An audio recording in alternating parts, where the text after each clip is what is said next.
Hello, everybody, and welcome back to another episode of the Max Runs 30 podcast, where there is no overtime. We're finally back, and we do have a new host with us.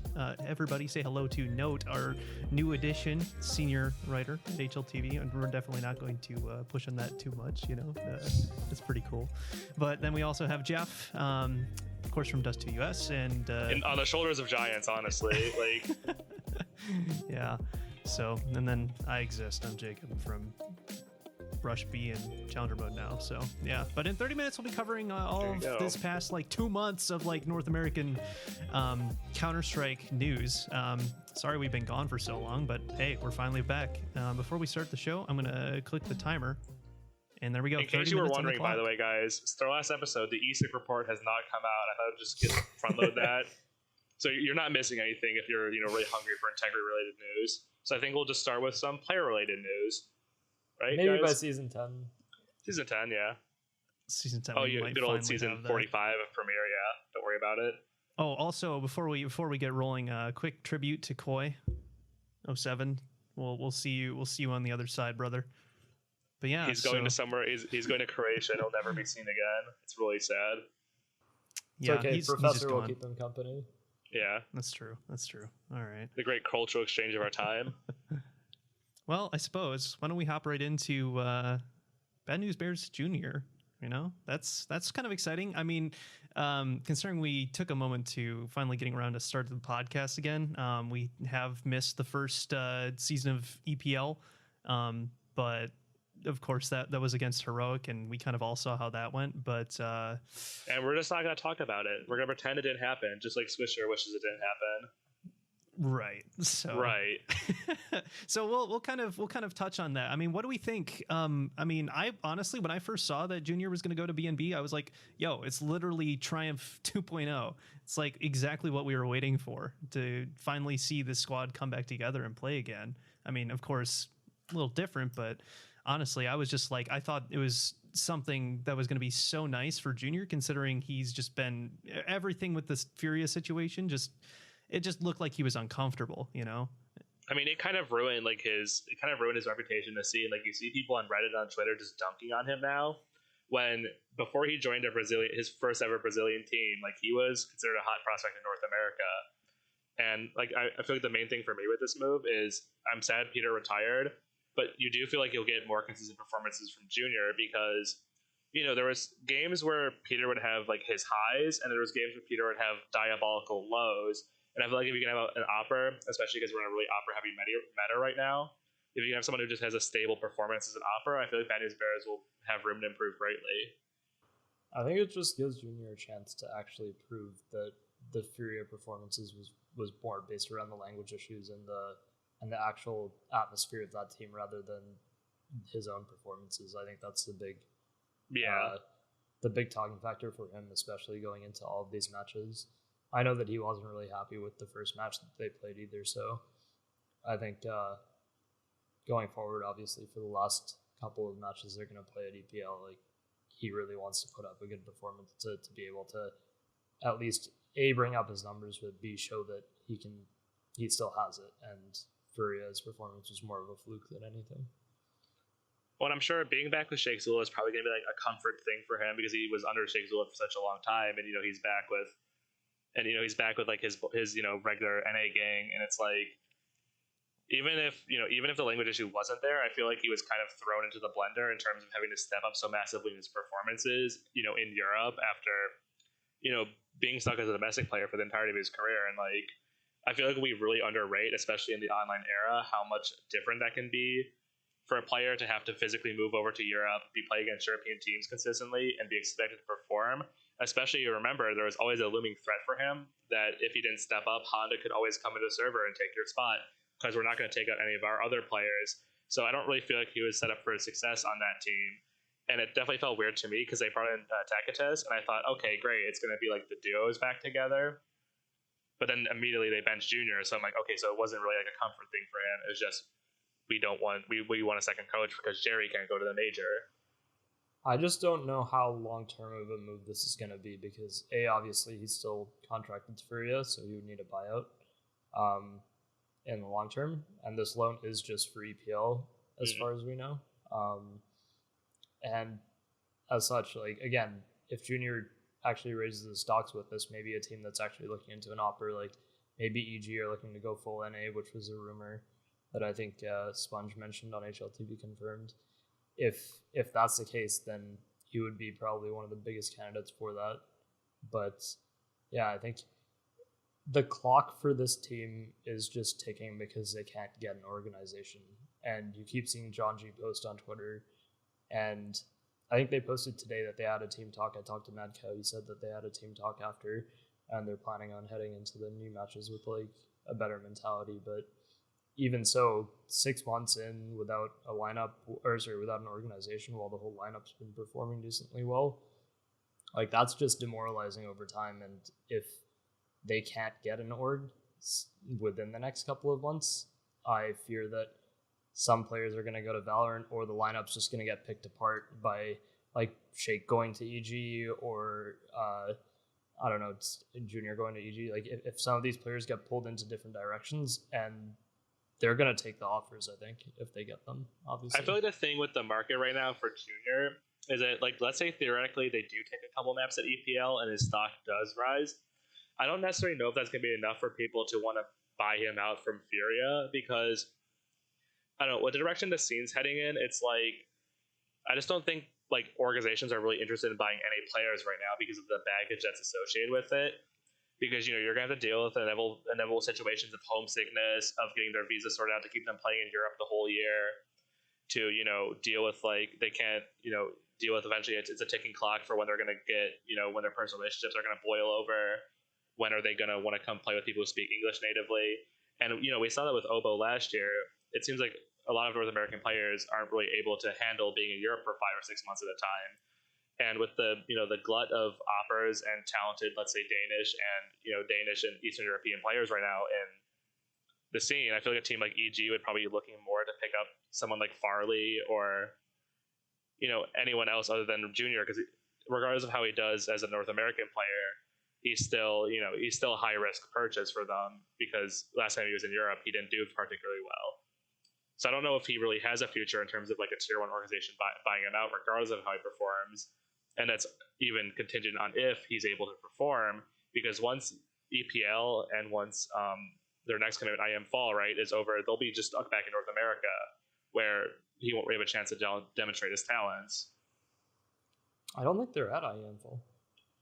Are they not? I think Extra Salts are in the NA qualifier for IM Fall or something. Oh, like you know what I'm thinking? Yeah, you're right. Okay, so yeah, they don't have it. Yeah, so this could be the end of the year for them calendar-wise. Once they're out of EPL, theoretically, they won't be going to any more big European events until 2022. 2022. So it's like, it's kind of a make or break for Junior, and it's kind of make or break for Bad News Bears. So I don't necessarily know if they somehow manage to get enough RMR points to get in the major, if the RMRs actually end up showing up at some point. Yeah, good luck with that. I mean, it could happen, but yeah, I mean, the other thing I also want to talk about with BNB, if you don't mind me shifting a little bit, is that I think that a lot of their issue when it comes to org stuff, of course, number one, they have to deal with, they're looking for a salary and they're looking for security, right? Those are like the two main conditions that they were talking about. The other thing is that it's a bit of a blessing and a curse, the fact that they've kind of created such a strong brand around themselves, because now they also kind of have to worry about, what if an org is like, they go to pick up Bad News Bears, but they're kind of concerned because, are these fans going to, like you're now dealing with a strong branding, and if you're going to kind of conflict and just merge with another org's brand, they'd have to be, it's going to be tough, right? Like you're making it so you almost have to stay independent because you've kind of built something so strong for yourself. I don't think that's going to be a main pillar issue. Though. You think so? I don't know. I don't agree with that. I think that if orgs are actually looking at that properly, they see the fact that these players have support and not that they have a brand to compete against. True. Like those players are not going to like the same people who are buying all of this merch from Bad News Bears. If they get signed to I don't know, to like a Gen G or to even a smaller organization that pays them, like the same people are going to go and support them, especially because they're giving they're giving this team a chance.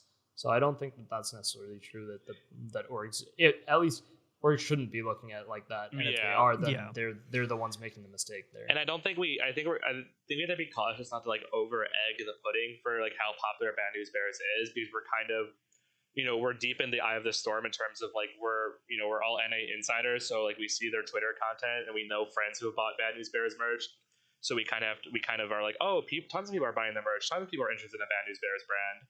When in reality, even a mid-sized org like Space Station, for example, has thousands times more followers on Twitter than they do, and they probably do tens of thousands of more dollars of merch sales than they do per year. So it's like ultimately, while it looks good for us that they're selling merch and they're building a reputable brand, compared to a real esports org, it's very minuscule in real terms. I think also, I recall.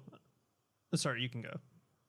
I was just gonna say quickly that also, like, if the orgs are smart about it, let's say for example, Space Station signs Bad News Bears, you can then create your own merch drop exclusively for the signing. That's like Space Station X Bad News Bears, and have logos, because that logo is owned by the team. So regardless, like, you can create your own brand opportunity to sell more merch. So if they're looking at it correctly, then it's just another opportunity to make more money. It's kind of funny. I totally remembered, like, probably like 20 seconds after I mentioned that I think I brought up this argument the last time, I think that in our last podcast episode, like 2 months ago. And then I think what our conclusion ended up being was that this would literally, I think the conclusion that we ended up coming to is that it was like the only time this would ever be an issue would be with a smaller org, which wouldn't even be able to provide tiers 1 or 2 for what we just finished talking about. So yeah, it's not going to be able to provide a bit of a run around a commensurate salary anyway. So it's like a non-issue once you consider the actual economics of scale for what a bigger org can provide. So with I think we'll need to get moving onto our next slate of teams. So the way we're kind of formatting this episode is, because Vincent's been gone, we're just going to talk about all the teams that are going to be Premier this season and just sort of give our thoughts on their changes, how they perform since we've been gone, and what we just generally think about them as a team. So let's start with ESEA Premier Season 37's number 1 loser, Extra Salt. Thoughts on Extra Salt, guys? I don't know. I'm just wondering where they're at right now. I think they'll be fine going into the second half of the season. They seem like they're very much set in terms of how they want to approach the season, and they've taken the proper player break. I know that JT, at least, I don't know about Sonic, but I know JT didn't get a chance to go back to South Africa at all, obviously because of the COVID restrictions and whatnot. But he said he enjoyed a little break, just playing other games and whatnot. So I think they'll be fine going into the second half of the season. They're also, I think, alongside Pain, they're the only team that's going to be seriously competitive in terms of title contenders for winning some of these tournaments. And they're already guaranteed a spot in the play-in for IEM Fall as well. So I don't know how that works in terms of if they win the next DreamHack event that qualifies, do they just automatically qualify? Yeah, they would just automatically qualify, because it'd be like them versus themselves, so they would just auto win and progress. Right, and so I think they'll be fine going into this half of the season. They're basically the only team that's really, or Pain is the only team that can really contend with them, I think. Definitely. So I think there's not a whole lot to say about them other than they're still kind of the solid team we know from last season. I think some of the results, especially in the Premier Finals and them not winning the Racing Cash Cup, were kind of fluky in my opinion. So I'm not particularly worried about because at the end of the day, this is still a rock solid roster. It kind of has all their bases covered in terms of roles. It still has a good coach. It still has good leadership. It still has good fraggers. So it's like there's nothing really to be worried about with them. I know you briefly touched on Pain. I'd say the only consideration for them, they're of course a top contender and they still have rock solid players. I would say we can't underrate how important it is going to be for this team to have Bruno back in the coaching chair after serving his ESEA ban, because he will be able to come back to coaching effectively this season after missing out on the last 2 seasons. And for a player like this pedigree to be able to sit in a server and help them through any issues, I think it's going to be very important for them as they continue to look to improve. Honestly, too, with both Extra Salt and Pain, I mean, those are the two that are just out in front. That's obvious to everybody. Yeah. I think everybody else is going to be fighting for third place and below at this point. So I mean, it's nice that they're in separate groups, so that we at least get a little bit more of that competition. But yeah, thanks, Mr. ESL, not putting the two best teams in the same group. Very well played as usual. Hopefully we won't have to see the playoff bracket get rewritten once again. That would be cool. Yeah. But yeah, I honestly think between both Pain and Extra Salt, those are honestly the clear two front runners. I don't have anything more else to say about them, really. And so I think for me, I think the biggest dark horses this season is going to be the new Triumph lineup. So for those who don't know, in the offseason, they ended up having Schleiss step down from the team, and ended up having Arku step down the team, and then we have a new face in the form of George Snorts, who, awful name, please fix it. You can do better than that. No, no one's going to sponsor someone with Snorts in their name. But it seems like he's trying to go more by George right now. So yeah, he's definitely leaning into just being George. So listen, ring HLTV up, tell him I'm just George now, and they'll be like, great, fantastic, let's do it. I did find a DM from him yesterday or 2 days ago that I never saw before, which says, "Hello, I was wondering if you could change my HLTV name to Electro Craig." Absolutely not. Absolutely not. Grow up. But I did not see that until 2 days ago, so I have not replied. Well, if you look on his ESEA, go look at his ESEA player history. This guy changes his name once a week. He's George Von Trapp or whatever, something He's like me with my Steam name. Yeah, but so I mean, for him in particular, I don't know if I would say he's probably not, in my opinion, he's definitely not as pedigreed as Schleiss. And I'm not quite sold on him as a player yet because he hasn't really had a chance to prove himself in anything above mid-level advanced, except for his one season in Premier GGPR. Yeah, there we go. Cartridge Von Moon. I've played a couple of pugs with George, and he seems all right. I think that he's a decent addition to the team, honestly. I wouldn't say that. I wouldn't. When you say he's a dark horse, do you mean a dark horse to win the season, or I mean Triumph.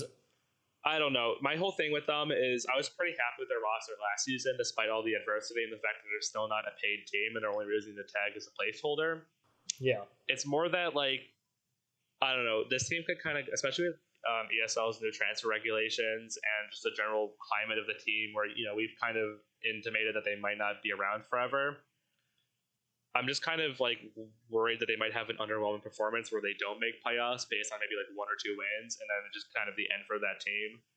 I would if we're gonna structure this similar to how we did the preview articles for Dust 2 last season, I would say that they're a playoff contender and not a dark horse. That's fair, but I could see a reality where they don't make it, or if a player leaves, they might disband. Is that fair? Out of their group, I don't see that happening. Honestly, because I see Extra Salt and Triumph making playoffs, those are my top two. RBG would probably also make playoffs. Yeah, and then I would put it between Third Impact and I don't know, probably just Third Impact as the fourth team that makes it, because I'm not sure. I think Virum and Eros are decent teams, but I don't think that they have the experience necessary that would necessarily help them make playoffs over some of these other lineups. Yeah. Mm-hmm. Okay. So I wouldn't put them as a dark horse. I'd just say that they're playoff contenders. I would honestly even say they would probably finish either third or fourth in the season overall. Mm-hmm. How are we feeling about minus Arcos and plus 60? How does that, where does that stack up for us in a 1-1 sort of trade? I think it's a shame that we're losing Arcus off of that roster because I really liked Arcus on that roster. No, that was that's a thing. Is regardless of your feelings about 60, having Arcus leave, and at least what he told me was it was more just uncomfortableness with commenting in English at that level, where his numbers were pretty good for him being still regardless of his European experience, a pretty new player to Premier and a pretty new player to North America. I was quite happy with how he was playing, so I don't necessarily feel like his removal was necessary or anything, or his stepping down rather. Go ahead. No, go on. You're finishing. And then 60. I mean, you guys know, if you've been watching the show for a while, you kind of know the 60 problem. He's a great player. He just has, let's call it, other interpersonal qualities that kind of fail him sometimes. So he'll definitely put up strong numbers. It just seems honestly, for me, I may have just kept Arcos and added 60 and maybe said, "Hey George, you need a little bit more experience." And if I was like planning this team, but yeah, they're gonna make playoffs unless something crazy happens. But personally, I think it's kind of just a weird like change for them that I don't necessarily like think makes a ton of sense. Yeah, I think Arcus is a really good player, so I wonder if he's going to try and go for another lineup or not.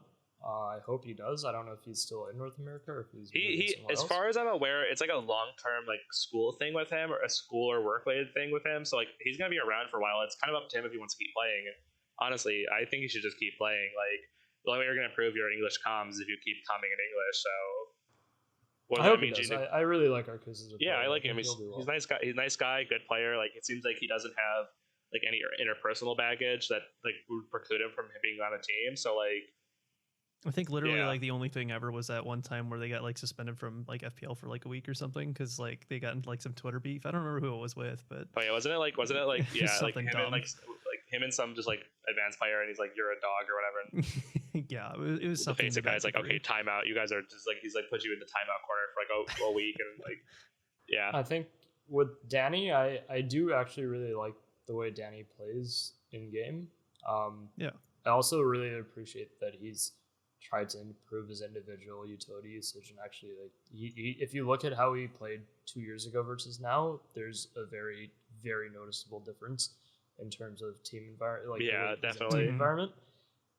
Again, I think the only thing I have with Danny is that when I've talked to him privately, he said that he doesn't want to go pro in the game, and he doesn't want to that's not part of his plan.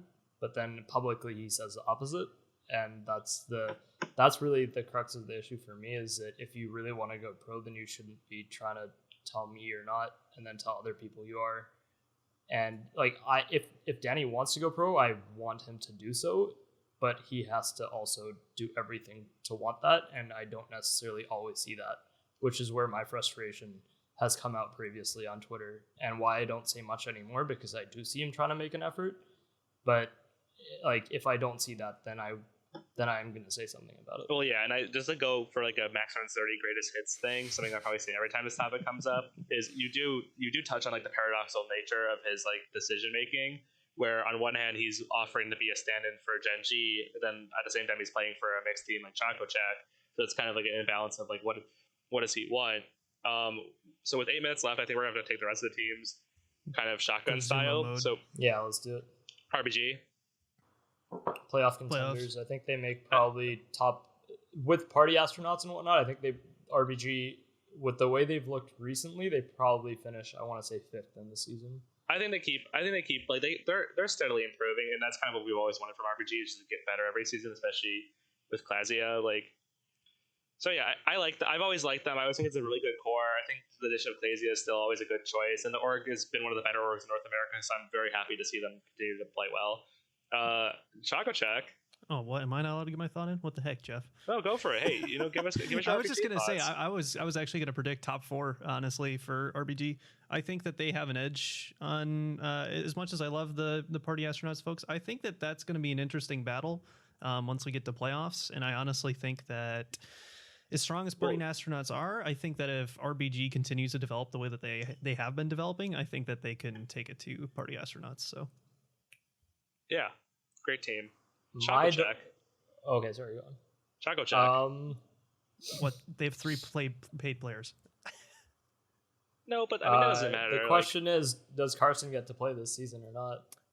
Yes, he's going to play. ESEA has their head up their asses, so it's not happening, guys. Sorry, pack it up, pack it in. So, I mean, that's not necessarily true. They just decided to change the way they implement bans because ESEA did not actually have anything in their rulebook preventing betting on MTL matches. Stefan, I'm waiting for the reply. Just email me back, man. Like, it's not hard. Just say hi. We're still working on it. I mean, so this team is just, like, beyond that. Like, this team is always, because we do know it plays like a mix. It does play like a pug. Exotic's a good player. The Rico edition is probably the weirdest, like, little micro thing with it, because obviously he hasn't played like over a year or something. Like, actually, exactly a year to date before he came back in July. So I don't know. This team will probably be a playoffs contender because they are every season. But I wouldn't be super surprised if you had a team like Recon 5 finally hit their stride and maybe knock them out. I don't think they're a playoff. I don't think so either. Group. I think they in lose. Group B? They lose Yeah, 60. no, I they're think in that Group team's A. gone. Honestly, I think Pain makes playoffs. Recon 5 makes playoffs. Party Astronauts makes playoffs, and then it's between. I want to say.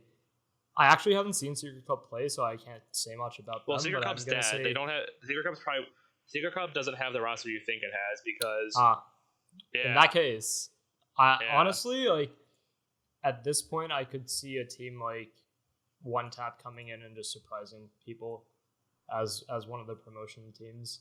But even then, like Big Chilling, even Mythic could make playoffs over Chocachek.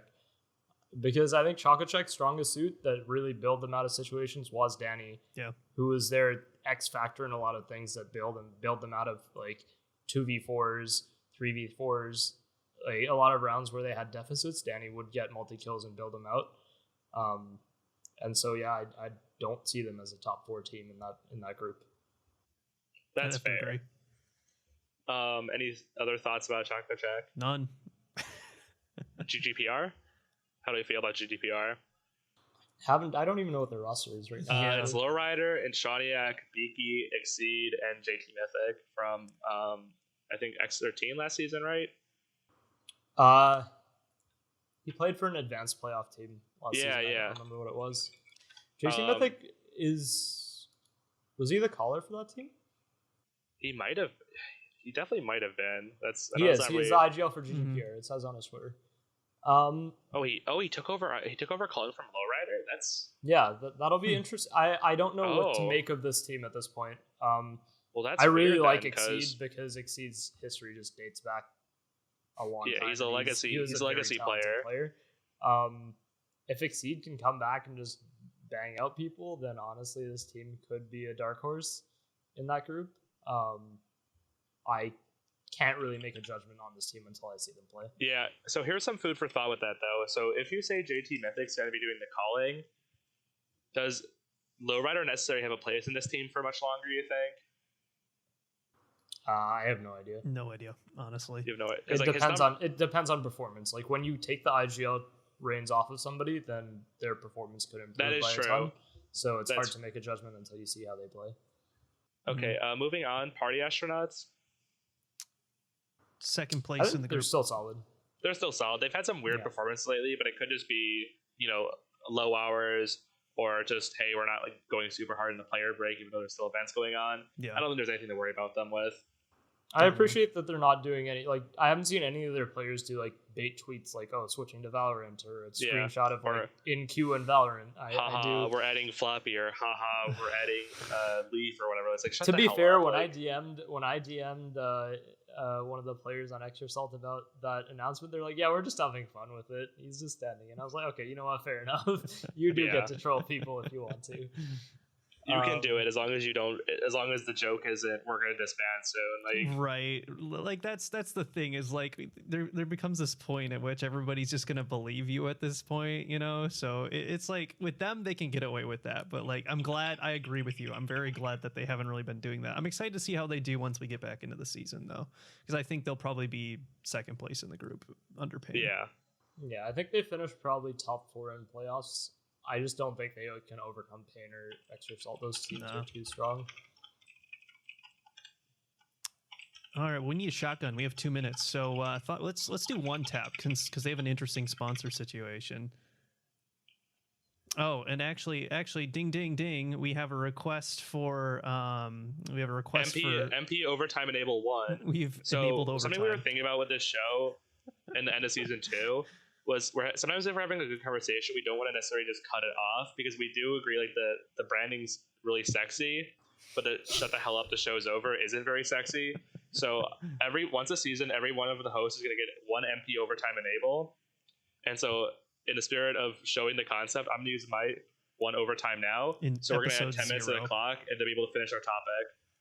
10 minutes to the clock. I hope you can add that, Jacob. Have fun with that. Yeah. All right. In the meantime, do this live. In the meantime, I'm not totally just coming up with this because we're running out of time. But. So one tap I actually do really like as a team. I've played with Subarashi, and he was actually on the league team that I was a sub for. and I also played a couple of pugs with him, and I think his comms and his plays are actually really good. He does a pretty good job in game. Cyrix, stats wise, he seems to play really well. I don't know much about him as an individual, but as a team coming into Premier, I actually, for once, as a team that's come into Premier like this, I don't think that they're just doomed to fail, which is really nice to see. I really like that we're getting promotional teams that won't necessarily just be a guaranteed last place or second last place finish in the group. I think they're the strongest of the advanced promotion teams. I don't have a ton of like data to back that up. I just think they're the most like eye test, most competent to me in terms of like their player and their composition. And adding KJ, I think, is a big win for them too. Like he was always like, if he didn't have to go serve in the Maple Leaf Army, like he probably would have still been RPG's coach today. If he didn't have to serve Canada and do whatever like Canadians do in the Army, like I don't know. For some extra maple syrup. Yeah, what do you guys do? Like, what does your army do? Like, do they That's a great question. They drill into the trees. No, really, great question, Jeff. They fight. I don't have They fight the Nunavut seal menace or something. Yeah. Incredible. All right. Well, I did manage to get 10 minutes on the clock. So and there we go. MP overtime enable 1. Fancy. It started. In before I feel like we give Jeff a freebie on this one, and it doesn't actually count. It's like a conceptual show, you know. Yeah, it's a conceptual. It's consider this pilot number 3. Yeah, exactly. We got canceled, and we're back on the Rushby Media Network. Heck but moving forward, what do you guys think about Big Chillin'? No, ooh, that's I don't know. That's so tough because like I don't think they fundamentally See, you're a stan for them because you like their merch and you like their Twitter. Hold on. I don't own a single piece of merch. Not you. This guy right here. I was gonna say this guy right here. Wrong way. This one is my wrist doesn't bend that way. There we go. This guy right here. Okay, I'm just saying. I think that they need some sort of change, obviously, because they were, of course they almost got relegated. They managed to get themselves back in. I don't think they have what it takes to play in Premier with this current roster. Honestly, I think they need to make some sort of fundamental change, either whether it be calling or just firepower in general. It just seems they always come up short. They don't have because how many maps? This is not something we're gonna be able to answer right away. How many maps did they even get last season? Because I don't think it was. Okay, so in season 37, mind you, they had Braun, not Mello. They won. Who? They won. Oh my God! They won 3 maps. I think I rest my case there. Yeah, that's not super promising. I don't know. See, the thing is, I think the players, I'm not super I don't think the players are necessarily bad. I think this composition just kind of run into a wall. Right. Because it is sort of the fundamental Big Chillin' lineup that's been around for a pretty long time. And I think they're like a top. It's one of those teams where it's a top advanced team. It just doesn't hang in Premier in its current composition. I will add one thing real quick. If they somehow manage to pull like an RBG or something or a third impact and they suddenly start to build, then of course you'll have turned my thoughts around on it. But we're either going to need to see something transformational or we're gonna need to see some sort of big change. But that's where I rest. Well, I was actually also just going to compare them to RBG because the way the players are stuck together on this lineup is really similar in that sense. They do actually go for that longevity, which I appreciate. I think I do agree they do need something else. They do need a player change at this point if they want to be able to contend for top of Premier. RBG was sort of forced into it with 2 of their players switching to Valorant, obviously. But I think even with RBG at that trajectory they were at, they probably would have plateaued at some point. And I think that's sort of where Big Chillin' have landed as well. So yeah, they're kind of backsliding at this point a little bit too. The problem is, what player do you look at this point to even bring into this roster or swap out? It's really a hard call, especially with the new roster restrictions coming in from EPL or from ESL and whatnot. Yeah. So it makes it a lot harder to make mid-season changes and whatnot for this team. Speaking of that, something I want to touch on real quick is with this actually is a perfect segue into it. We skipped over Secret Club. And so I actually had to look into this sort of on their behalf, sort of for my own intellectual interest about the EPL roster rules. And so right now, Secret Club is just Jitter, Wreck, and Hate. And my understanding of it from talking to a couple of the admins is that if they want to get their roster back up to full strength, they're going to have to apply for an emergency transfer. And when I kind of pressed the admins on this, they said, like, oh, anything can be an emergency transfer technically. So potentially they could get players enough to start the season.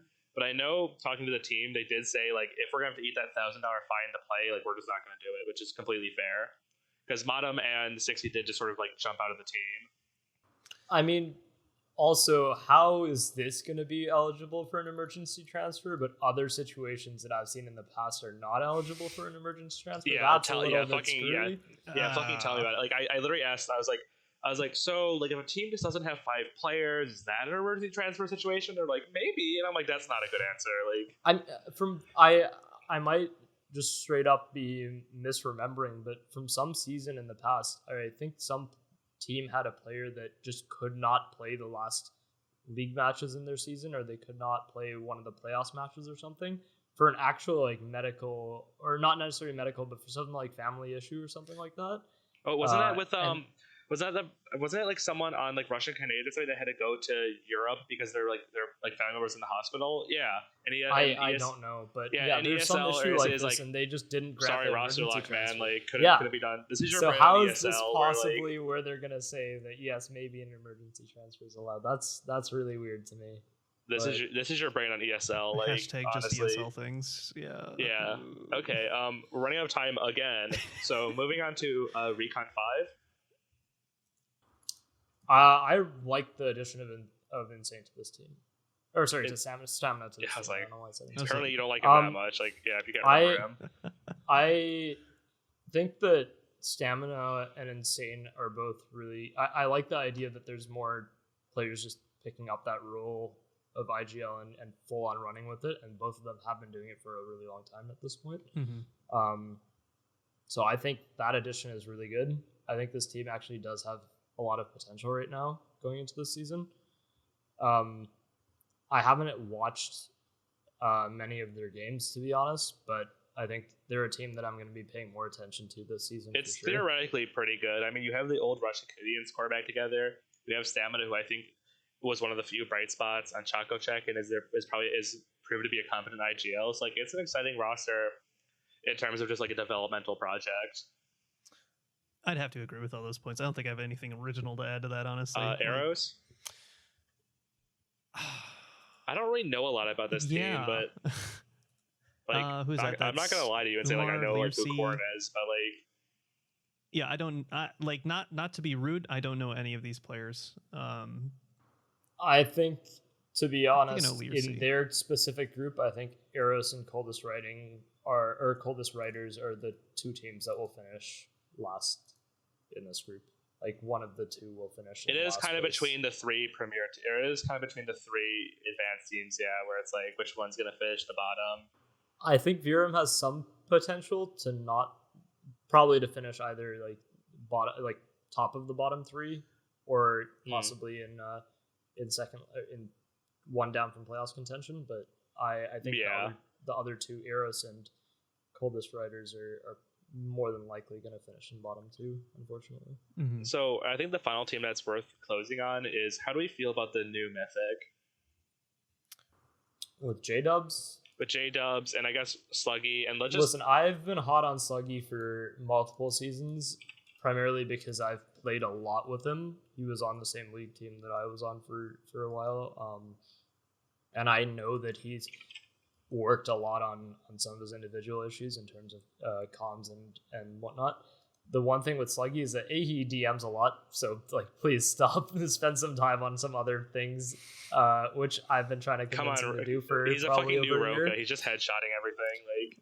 But I do think his comms are really good, and I think he has a lot of talent. So I think a lot of his issues are probably more on the mental side in terms of overcoming like his own like anxieties when it comes to matches, or when it comes to like facing off against players, or getting in his own head about things.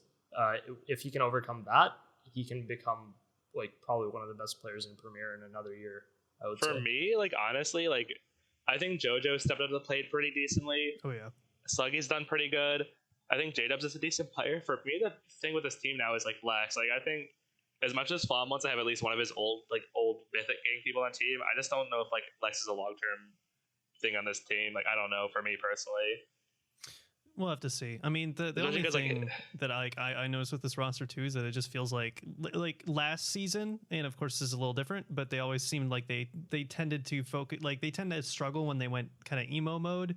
You know, they kind of became that team, and that's when they struggled. So kind of like what Note was saying with like mental stuff. So I mean, that would probably be the only thing I'd be watching out for this season for them. Yeah.